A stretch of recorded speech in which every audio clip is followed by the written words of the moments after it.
नमस्कार दोस्तों।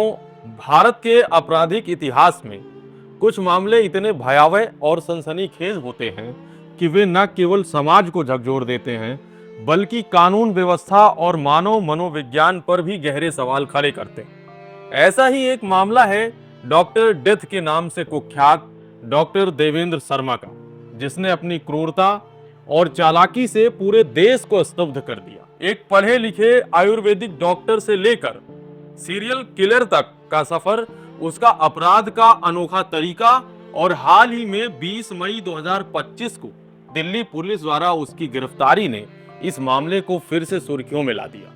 इस वीडियो में हम आपको डॉक्टर शर्मा के जीवन, अपराधों, मकसद, सजा और उसकी फरारी से लेकर हाल की गिरफ्तारी तक की पूरी कहानी को विस्तार से बताने वाले हैं। देवेंद्र शर्मा की कहानी की शुरुआत एक आम आयुर्वेदिक डॉक्टर के रूप में हुई थी। उसने जयपुर से आयुर्वेद में डिग्री ली थी और शुरू में एक गैस एजेंसी के डीलर बनने की कोशिश की, लेकिन भारी घाटा होने के बाद उसका रुझान अपराध की ओर हो गया। 1994 में गैस एजेंसी फेल होने के बाद उसने एक फर्जी गैस एजेंसी चलाई और यहीं से उसका काला कारोबार शुरू हुआ। इसके बाद देवेंद्र ने किडनी ट्रांसप्लांट का अवैध धंधा शुरू किया। उसने कबूला कि 1998 से लेकर 2004 के बीच उसने करीब 125 अवैध किडनी ट्रांसप्लांट कराए।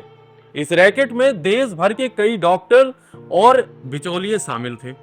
हर एक किडनी के लिए वह 5 से 7 लाख रुपए वसूलता था। किडनी रैकेट के साथ साथ देवेंद्र ने टैक्सी ड्राइवरों को अपना निशाना बनाना शुरू किया। 2002 से 4 के बीच उसने 21 टैक्सी चालकों की हत्या की बात कबूल की है, जबकि पुलिस के अनुमान के अनुसार उसने 50 से अधिक हत्याएं की है। आइए आपको बताते हैं कि डॉक्टर डेथ की मोडस ऑपरेंडिस यानी जुर्म करने का तरीका क्या था। डॉक्टर शर्मा का हत्या करने का तरीका इतना सुनियोजित और क्रूर था कि वह लंबे समय तक पुलिस की पकड़ से बाहर रहा। उसका अपराध स्टेप बाय स्टेप होता था। पहले स्टेप में शर्मा और उसके साथी टैक्सी ड्राइवरों को मोटी रकम का लालच देकर अपनी गाड़ी किराए पर लेने के लिए बुलाते थे।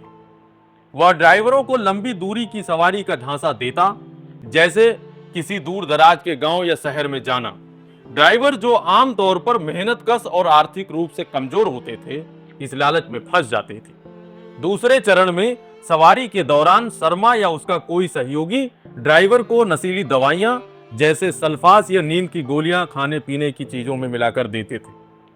इससे ड्राइवर बेहोश हो जाता था, जिसके बाद हत्या करना आसान हो जाता। और फिर सबसे क्रूर चरण, बेहोश ड्राइवर की गला घोंटकर या तेज धारदार हथियार से हमला करके हत्या कर दी जाती थी। शर्मा की क्रूरता का अंदाजा इस बात से लगाया जा सकता है कि वह बिना किसी हिचक के इन हत्याओं को अंजाम देता था। हत्या के बाद शवों को छिपाना शर्मा के लिए सबसे बड़ी चुनौती थी। उसने इसके लिए एक अनोखा और भयावह तरीका अपनाया था। वह शवों को उत्तर प्रदेश के कासगंज जिले में हजारा नहर में फेंक देता था, जहां मगरमच्छ शवों को खा जाते थे। इससे सबूत नष्ट हो जाते और पुलिस को हत्याओं का पता लगाना मुश्किल हो जाता था। इस कारण उसे मगरमच्छों वाला किलर भी कहा गया। हत्या के बाद शर्मा टैक्सी ड्राइवरों की गाड़ियां चुरा लेता और उन्हें काले बाजार में बेच देता था। काले बाजार में बेचना उसका एक मकसद था, सिर्फ पैसा कमाना। एक गाड़ी बेचने से उसे लाखों रुपए की कमाई होती थी, जो उसका मुख्य मकसद था। डॉक्टर देवेंद्र शर्मा के खिलाफ दिल्ली, उत्तर प्रदेश, हरियाणा और राजस्थान में 27 से ज्यादा आपराधिक मामले दर्ज हैं। वह कई बार गिरफ्तार हुआ और अदालतों से उसे अलग अलग मामलों में उम्र कैद की सजा भी सुनाई गई। साल 2004 में जयपुर में टैक्सी चालक की हत्या के केस में उसे उम्र कैद मिली थी। 2007 में फरीदाबाद में एक और हत्या के मामले में सजा हुई और 2008 में गुड़गांव की अदालत ने उसे फांसी की सजा सुनाई थी। हालांकि बाद में यह सजा उम्र कैद में तब्दील हो गई। जून 2023 में कोविड-19 महामारी के दौरान तिहाड़ जेल में कैदियों की भीड़ कम करने के लिए शर्मा को 2 महीने की पेरोल पर रिहा किया गया था।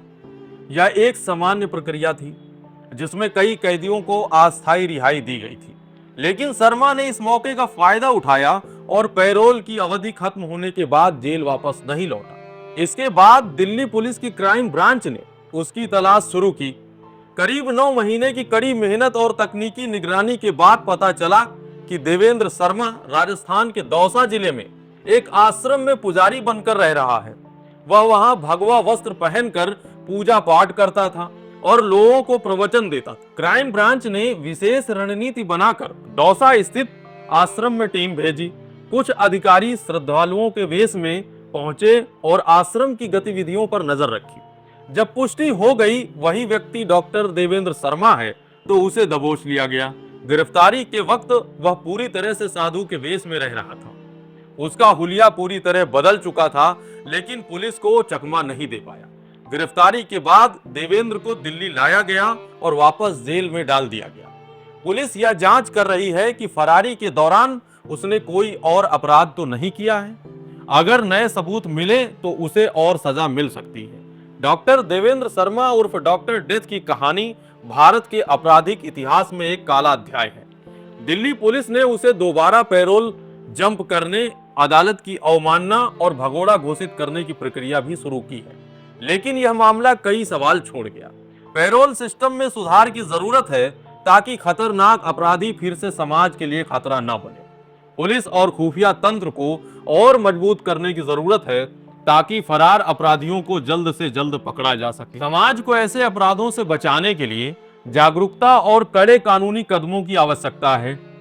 डॉक्टर शर्मा की कहानी न केवल एक अपराध की दास्तां है, बल्कि यह बताती है कि मानव मन की गहराइयों में कितनी जटिलताएं छिपी हो सकती हैं। यह एक चेतावनी है कि अपराध को रोकने के लिए न केवल कानून बल्कि सामाजिक और मनोवैज्ञानिक स्तर पर भी काम करने की जरूरत है। दोस्तों, आपके लिए कमेंट बॉक्स के दरवाजे खुले हैं। आप अपने सवाल जवाब कर सकते हैं और आप अपनी राय भी दे सकते हैं कि आज का वीडियो आपको कैसा लगा। और अगर आपने अभी तक चैनल सब्सक्राइब नहीं किया है तो प्लीज कर लीजिए। धन्यवाद।